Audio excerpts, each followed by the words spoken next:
तो सौरभ जी, ये top 5 mistakes क्या है जो लोग करते हैं अपना नी, बैक और नेक पेन को ट्रीट करने के?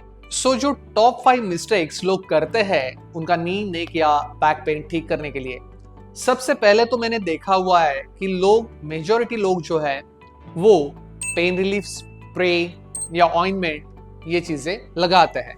ये मैंने देखा हुआ है। वॉलिनी, ऐसे बहुत सारे स्प्रे आते हैं।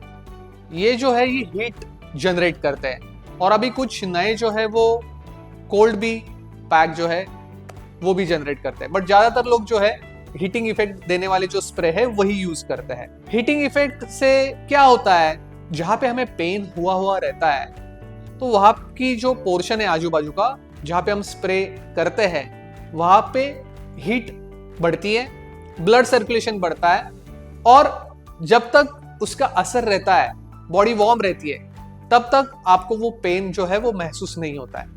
बट जैसे ही उसका असर कम होते जाता है, धीरे धीरे हीटिंग इफेक्ट कम होते जाता है, वैसे वैसे वो पेन वापस आ जाता है। उसके बाद दूसरी जो टिप है, लोग उससे ठीक नहीं लगता है तो फिर पेन किलर लेते हैं। पेन किलर लेने के बाद, पेन किलर के तो कितने साइड इफेक्ट है हमको पता है। लीवर, किडनी डैमेज होती है, और पेन किलर में भी अलग अलग प्रकार है। देखा जाए तो माइल्ड है, मॉडरेट है, स्ट्रॉन्ग है। जैसे आप कोई भी पेन किलर लेंगे, जब तक उसका असर रहेगा तब तक आपको अच्छा लगेगा, उसके बाद उसका असर भी कम हो जाता है, उससे भी राहत नहीं मिलती। तो फिर तीसरी चीज लोग क्या करते हैं, ऑयल मसाज। बहुत सारे लोग ये अप्लाई करते हैं। बट कुछ केसेस में, जैसे कि साइटिका या फिर नर्व पिंच, नर्व कंप्रेशन, ऐसे केसेस में आज तक बहुत सारे पेशेंट्स हमारे पास ऐसे आए हुए हैं कि ऑयल मसाज करने के बाद उनकी नर्व जो है वो और ज्यादा पिंच हो गई है, कंप्रेस हो गई है, और उसके बाद उनका उठना, बैठना, चलना बहुत ही ज्यादा प्रॉब्लमेटिक हो गया है। और 24/7 यानी लिंपिंग लेग लेके लंगड़ते हुए बहुत सारे पेशेंट्स हमारे पास आए हुए हैं। अगर कोई भी पेशेंट को हल्का सा भी नर्व में कोई खिंचाव या चमक वगैरह ऐसे महसूस कर रहे हैं वो लोग, तो वो लोग कभी भी ऑयल मसाज ना करवाए, खुद में खुद भी ना कीजिए और किसी के पास से भी करवा के ना ले। ये मेरी उनके लिए सलाह रहेगी। चौथी चीज, लोग क्या करते हैं, लोग जो है तुरंत जब हमें कोई पेन होता है तो बॉडी जो है जनरली मसल स्पैज्म में जाती है। बट कुछ लोग डर के तुरंत जो है एमआरआई कर लेते हैं। एमआरआई में कुछ ना कुछ ऊपर नीचे तो आता ही आता है। नहीं, ऐसा नहीं है। और स्लिप डिस्क ये जो चीज है, ये कम ज्यादा मात्रा में हर एक को रहती है। नहीं, ऐसा नहीं है।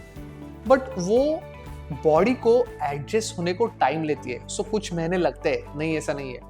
बट जब उसकी मात्रा बढ़ जाती है तब प्रॉब्लम बढ़ती है। तो उसके लिए आपका जो डेली रूटीन है, जिसमें प्रोलॉन्ग सिटिंग, प्रोलॉन्ग स्टैंडिंग, अच्छी तरीके से खड़े रहना, कोई भी चीज आपको हल्की, मीडियम या हेवी रहे तो वो किस तरीके से आपको उठानी है, अर्गोनॉमिक्स, वो भी बहुत ज्यादा जरूरी है देखा जाए तो।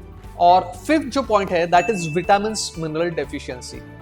लोग जो है ना जनरली, अभी जैसे कि मैंने कहा कि इंडिया में B12 और विटामिन डी की डेफिशिएंसी बहुत ज्यादा है, तो लोग रैंडमली जो है सप्लीमेंटेशन शुरू कर देते हैं।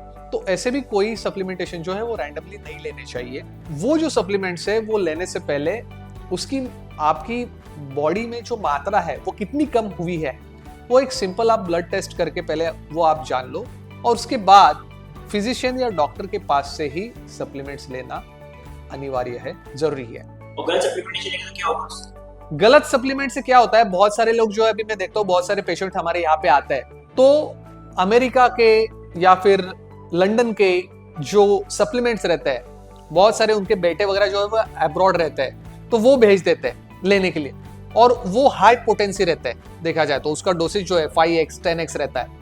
वो लेते तो है और बंद ही नहीं करते, तो जिससे हाइपर टॉक्सिसिटी बढ़ती है, और हाइपर टॉक्सिसिटी के कारण भी प्रॉब्लम बढ़ती है बॉडी में, ये चीजें। इसीलिए कोई भी सप्लीमेंट्स अगर आपको लेना है तो वो पहली चीज लेने से पहले उसकी मात्रा आपकी बॉडी में कितनी है वो चेक करना जरूरी है, और उसके बाद फिजिशियन, फैमिली फिजिशियन या डॉक्टर के पास से ही वो सप्लीमेंट्स कि जो भी वो आपको देंगे डोसेजेस, पाउडर फॉर्म रहेगा, टैबलेट रहेगी या इंजेक्शन फॉर्म रहेगा, जो भी है उनके सलाह से लेना जरूरी है। तो देखा जाए तो ये सब चीजें जो ये सब मिस्टेक्स करके ही लोग हमारे पास आते हैं, और ये मिस्टेक्स होने के बाद बहुत सारी चीजें भी उन्होंने ट्राई की हुई होती है, नहीं ऐसा नहीं है, और आने के बाद बताता है सर ये सब हो गया बट कुछ फर्क नहीं गिर रहा या टेम्पररी फर्क गिर रहा है वगैरह वगैरह वगैरह। तो फिर सबसे पहले जब वो हमारे पास आते हैं तो उनको कब से प्रॉब्लम है, ये प्रॉब्लम कहाँ से शुरू हुई, हम सब डिटेल में पहले जानते हैं, उन्होंने क्या क्या ट्रीटमेंट इससे पहले ली हुई है वगैरह वगैरह। और वो सब करने के बाद, वो जानने के बाद हम उनसे FM4 थेरेपी का एक डेमो करवा के लेते हैं, और उस डेमो में आपको 10 से 20% रिलीफ मिलेगा ही मिलेगा, ये हम उनको बताते हैं। अगर वो रिलीफ मिलता है तो ही आप आगे हमारी थेरेपी, हमारी ट्रीटमेंट लेंगे, हमारा प्रोग्राम ज्वाइन करेंगे, ये हम उनको बताते हैं। अगर नहीं मिलता है तो नहीं करेंगे। कितना प्रतिशत रिलीफ मिल जाता है इससे? सो डेमो जो है, अगर हम पकड़ते हैं 10 लोगों ने डेमो लिया हुआ है, सो 10 में से 6 लोगों को कम से कम 30 to 40% रिलीफ मिलता है, और बाकी के जो 4 लोग हैं उनको 10 से 20% मिलता ही मिलता है। और वो अगर फर्क गिरता है तो ही हम उनको सजेस्ट करते हैं कि आप आगे ये थेरेपी ले सकते हो, क्योंकि आपके पैसे और हमारा टाइम वेस्ट ना जाए। ये सिंपल पॉलिसी हम फॉलो करते हैं। सो जिसके कारण हमारा जो सक्सेस रेट है, रिजल्ट जो है वो 95% के ऊपर है।